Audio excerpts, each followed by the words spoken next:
To Grace!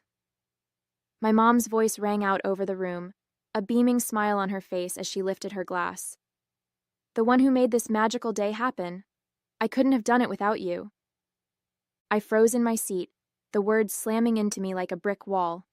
Applause erupted around me, the room filled with laughter and cheers as Grace, sitting just a few seats away, gave a modest little smile and nodded graciously. My name is Anna Clark. I'm 30 years old, and up until recently, I thought I had a pretty solid relationship with my mom. We used to be close, movie nights, long talks over coffee, a real bond. But everything changed when she started dating her now husband, Mark. Slowly, I felt her pulling away, replacing me with Grace, her new stepdaughter, who was younger, prettier, and seemingly flawless in every way. This wedding, her wedding, was supposed to be my way of reconnecting with her, of proving that I still mattered. I'd spent months planning every detail, silently footing the bill for everything from the venue to the flowers. But it was all a secret, at her insistence, to keep the magic alive. And now, here I was, invisible, as she gave all the credit to someone who barely lifted a finger. The months leading up to the wedding had been a whirlwind of work, stress, and quiet sacrifices. Mom hadn't been involved in the planning at all. That was her decision. Anna, I don't want to get wrapped up in the stress of it all, she'd said early on. You're so much better at this kind of thing. Just surprise me, okay? I know you'll make it perfect. Her trust, though flattering, felt strange. She never asked me about the progress, no questions about the flowers, the venue, or even the dress code. It left me confused, but I told myself she was just excited to enjoy the surprise on her big day. I worked tirelessly, managing every detail, from securing the venue to designing the seating chart. I poured my heart into it, convincing myself that this would bring us closer again. What I didn't know, what I only realized too late, was that Grace had been telling Mom a different story. Behind the scenes, Grace had been claiming credit for the entire wedding planning process. I didn't understand why Mom never brought up the preparations to me, why she never seemed curious or concerned about how things were going. Now looking back, the pieces fit. Grace had made sure Mom believed she was the one making it all happen. I didn't see it then, caught up in the work and my hope for the perfect day. I thought Mom's distance was just her way of letting me take the reins. I never imagined it was because she thought someone else was holding them. I remembered a strange conversation I had overheard a few weeks before the wedding. Mom and Grace were sitting in the living room while I was in the kitchen, jotting down notes for the guest list. Their voices carried just loud enough for me to catch snippets. "Oh, Grace, you've been such a lifesaver with all this wedding planning," Mom said, her voice warm and appreciative. "I honestly don't know how I'd have managed without you." Grace laughed lightly, the kind of laugh that grated once you realized how fake it was. "Oh, it's nothing really," she said. "I just want your day to be perfect. You deserve it." My pen froze mid-note, the words making my stomach twist. What was Mom talking about? Grace hadn't been involved in the wedding at all, at least not that I'd seen. But before I could think too much about it, Mom's voice softened further. "I'm so lucky to have a stepdaughter like you," she said. "You're such a natural at this. I thought that Anna was handling it, but you're probably much better than her at it, of course." My throat tightened as I stood there, the conversation echoing in my mind. I wanted to walk in and ask what they were talking about, but I stopped myself. Maybe Mom was just being polite, or maybe Grace was helping in some small way I wasn't aware of. I told myself it didn't matter. But now, sitting here at the reception, her words made all too much sense. Grace had planted those seeds, and Mom had swallowed the narrative whole. The weeks leading up to the wedding were grueling. Every spare moment was consumed by spreadsheets, emails, and endless phone calls. I worked late into the night most days, juggling my regular job with the ever-growing list of wedding tasks. My desk became a chaotic mess of vendor contracts, swatches of fabric for the table linens, and color-coded seating charts. There was the day the florist called to tell me the flowers Mom wanted weren't in season, and I had to scour local suppliers to find a replacement. Then there was the venue mix-up, when the hall booked for the reception accidentally double-scheduled us with a corporate event. I spent hours on the phone smoothing things over, eventually securing the perfect space, though it cost more than I'd budgeted. I coordinated the catering, choosing a menu I knew Mom would love, and even paid extra for a tasting session to make sure it was just right. I handpicked the decorations, spent hours folding and tying ribbons for the chairs, and painstakingly designed the invitations myself to save money.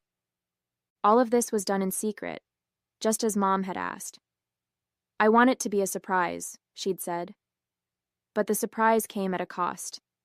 Late nights, skipped meals, and a painful dent in my savings. I had put my whole heart into making it perfect for her, telling myself it was worth it to see her smile on the big day. And now, sitting at the reception, it was clear I'd been invisible the whole time. The sound of a fork tapping against a glass silenced the chatter in the reception hall. I looked up to see Mom standing at the head table, a radiant smile lighting up her face as she held her glass aloft. The room quieted in anticipation. I just want to take a moment to thank everyone for being here today, she began, her voice warm and filled with emotion. This day has been a dream come true for me, and I'm so grateful to share it with all of you. Her eyes scanned the room, briefly meeting mine, before moving on. Planning a wedding is no small task, and I have to admit I wasn't involved in much of it. But thankfully, I had someone who stepped in and made this day as perfect as it is. My heart swelled for just a moment, foolishly hoping she meant me. Grace, Mom continued, her voice brimming with pride, you've been my rock through this whole process. You've been there every step of the way, making sure every detail was perfect. I couldn't have done this without you. The room erupted into applause, heads turning toward Grace, who gave a bashful smile and waved lightly, like the gracious heroine in some story only she seemed to know. I'm so lucky to have you as my stepdaughter, Mom said, her voice cracking slightly with emotion. You've made this day magical, and I'll never forget everything you've done for me. The applause grew louder, and tears pricked at the corners of my eyes as the weight of her words settled in. Not one mention of me, not even a nod in my direction. I sat frozen in my seat, forcing a smile as my chest tightened painfully. Grace beamed under the attention, her eyes flickering to mine for the briefest moment, a subtle smirk tugging at the corner of her lips.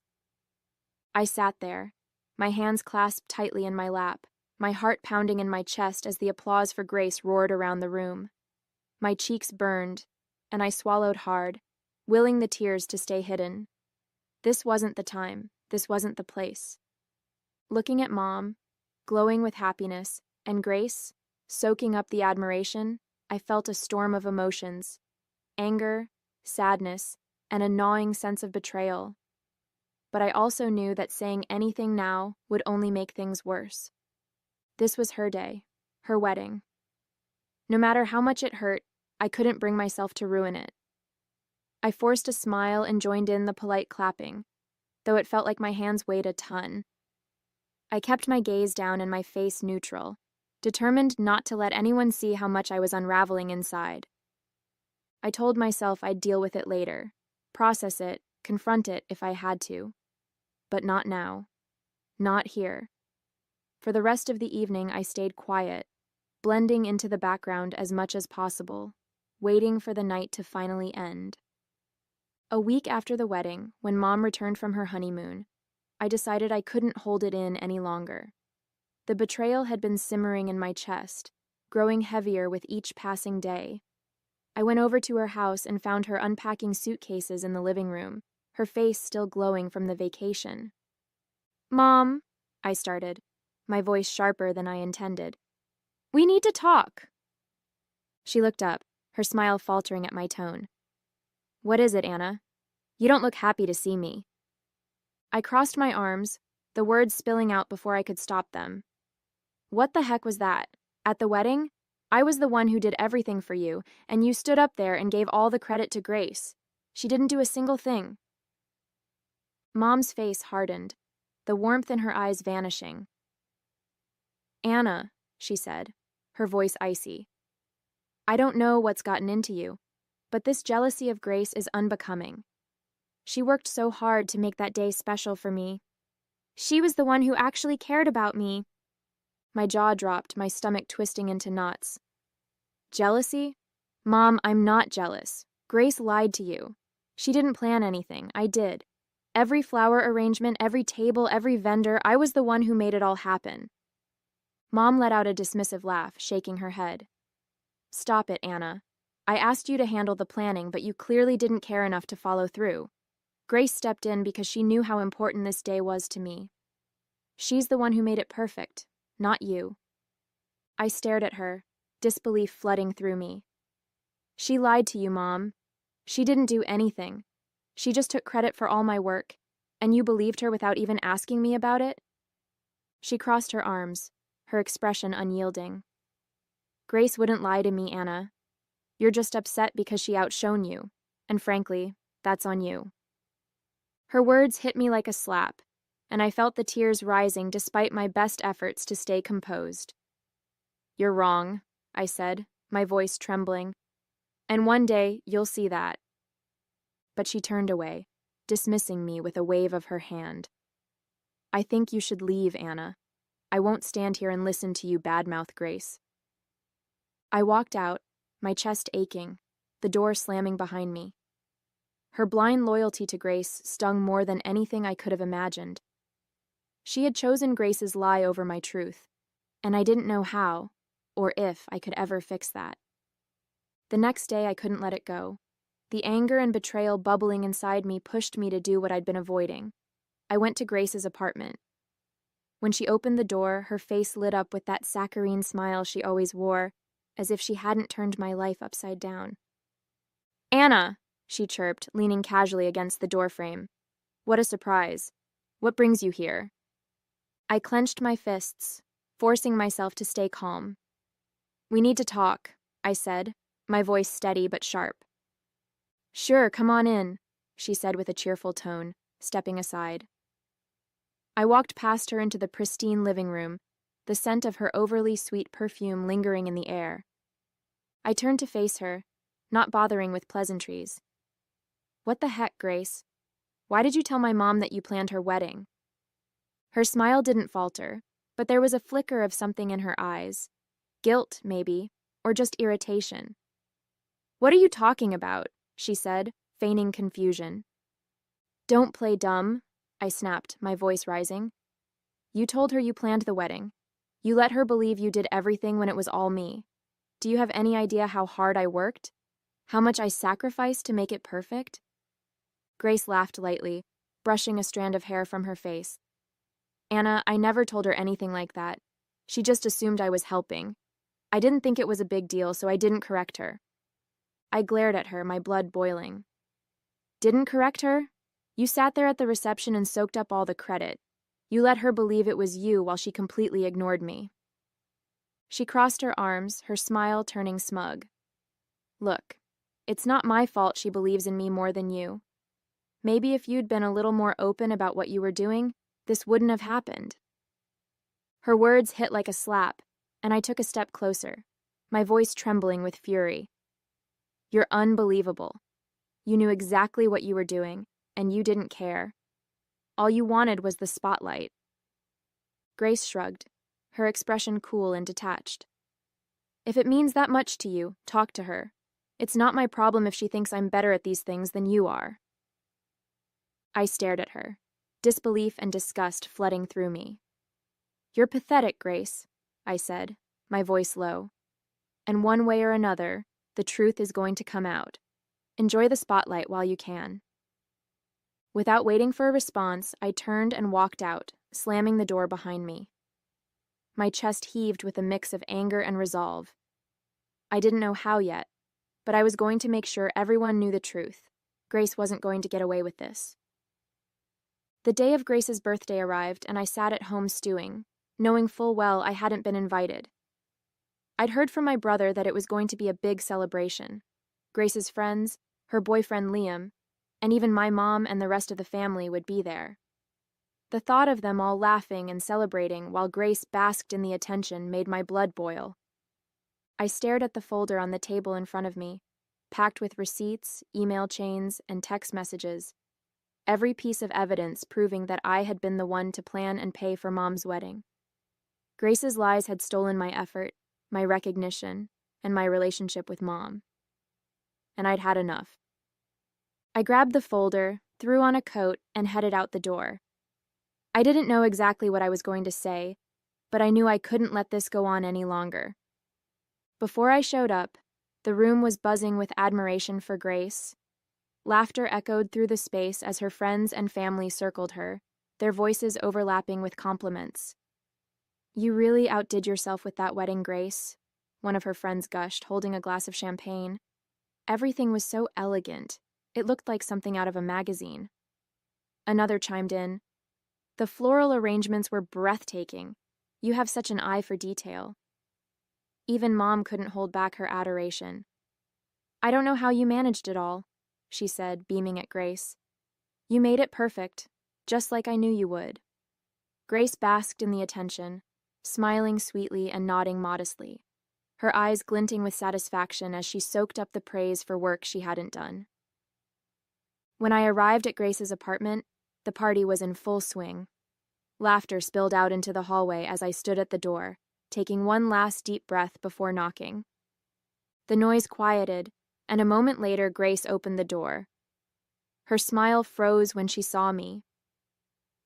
"Anna," she said, her voice tight. "What are you doing here?" "Crashing the party," I said evenly, stepping inside without waiting for an invitation. The room fell silent as I walked in, all eyes turning toward me. Mom was sitting on the couch, a drink in hand, while Grace's boyfriend Liam stood near the cake, looking confused. "Everyone," I began, my voice loud and steady. "I'm sorry to interrupt, but there's something I need to say." Grace closed the door and turned to me, her face pale. "Anna, this isn't the time." "It's exactly the time," I cut her off, my gaze sweeping the room. "For weeks now, I've been watching someone else take credit for everything I did to plan my mom's wedding. And I think it's time everyone knows the truth." A murmur went through the crowd as I opened the folder and pulled out the first stack of receipts. "I was the one who booked the venue," I said, holding up the contract with my name on it. "I hired the caterers, chose the menu, and paid for every single dish served that night." I moved to the next pile. "I picked out the flowers, organized the centerpieces, and coordinated the delivery times. Here's the invoice and the email chain confirming it." My voice grew stronger as I continued, laying out the text messages, spreadsheets, and more. Everything, the invitations, the decorations, the seating arrangements, was done by me, not Grace. The room was dead silent now, the weight of my words settling over everyone. Mom's face was frozen in shock, and Grace stood stiffly near the door, her jaw clenched. "Anna," Mom finally said, her voice wavering, "what are you talking about? Grace told me." "Grace lied," I said, cutting her off as I turned to face Grace. "Go on, Grace. Tell everyone how you let her believe you did all the work. Tell them how you stood there at the reception and took credit for things you had nothing to do with." Grace's lips parted, but no words came out. The room seemed to hold its breath, waiting for her response.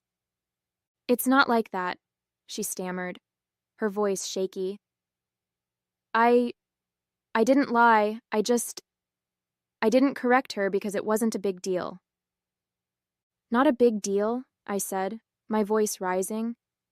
"You let me work myself to exhaustion while you stood there and soaked up the praise. You didn't care about what that would do to me, or to Mom." Liam stepped forward, his face a mixture of confusion and anger. "Grace," he said slowly, "is this true? Did you lie about planning the wedding?" Grace turned to him, her eyes wide. "Liam, I..." "Don't," he said, holding up a hand. "Just tell me the truth." She looked around the room, her cheeks flushed with embarrassment. "Fine," she said finally, her voice bitter. "Yes, okay? I didn't plan the wedding. Anna did, but it's not like it matters. It was just one day."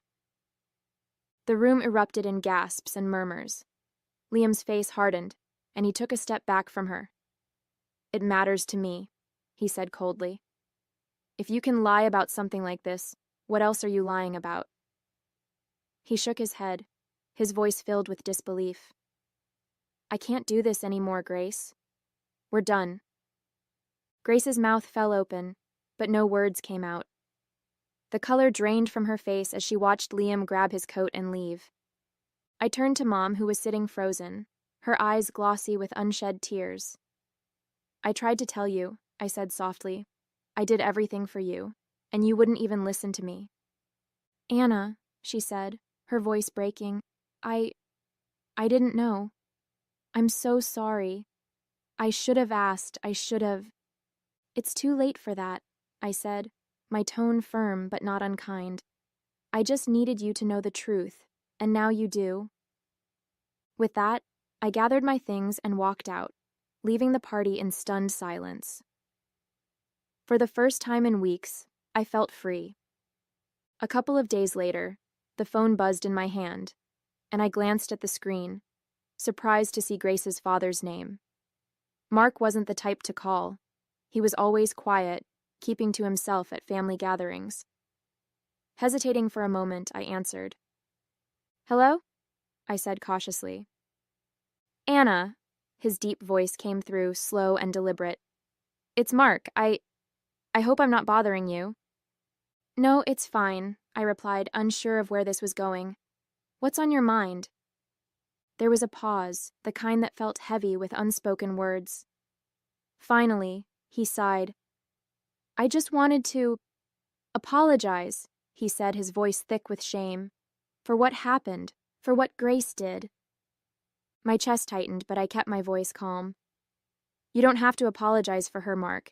It wasn't your fault. I know, he said quickly. But still, I feel responsible. I raised her better than that, or at least I thought I did. He paused again, struggling to find the right words. At the party, when I found out what she did, taking credit for all your work, I was ashamed, Anna. Terribly ashamed. You didn't deserve that. I swallowed hard, his sincerity catching me off guard. Thank you for saying that, I said softly. It means a lot. She's paying the price now, Mark continued, his tone somber. I think she's starting to understand the damage she's done. But that doesn't fix what you went through. If there's anything I can do to make it right, anything at all, just say the word. I exhaled, the weight of his words settling over me. I appreciate that, Mark, I said after a moment. I really do. But I think the best thing you can do is talk to Grace. Help her see why this wasn't okay. I will, he said firmly. I promise, Anna. And again, I'm sorry. For all of it. Thank you, I said, my voice steady but filled with gratitude. That means more than you know. In the weeks following Grace's birthday, things shifted. Mom reached out several times, apologizing profusely for not believing me, and for the way she had dismissed my efforts. Her words were filled with regret, and though I accepted her apology, I made it clear that rebuilding trust would take time. Grace, on the other hand, had become a shadow of her former self. The admiration she had once basked in was gone, replaced by awkward silence and judgmental stares from friends and family who now saw her for who she truly was. Liam never came back, and from what I heard, Grace hadn't taken the breakup well. As for me, I felt lighter. For so long I had sought validation from people who didn't value me, but now I realized I didn't need their approval to feel worthy. I channeled my energy into myself, picking up hobbies I'd neglected, reconnecting with friends, and setting boundaries that protected my peace. Mom and I eventually began to repair our relationship, but it was different now. I no longer bent over backward to prove myself, and she seemed to genuinely respect the space I needed. The distance allowed us to rebuild something healthier, something that wasn't built on my sacrifices. As for Grace, she faded from the center of attention, and I couldn't help but feel a little sorry for her. But only a little. Sometimes, the truth had a way of setting things right. And for the first time in a long time, I felt like I could finally move forward.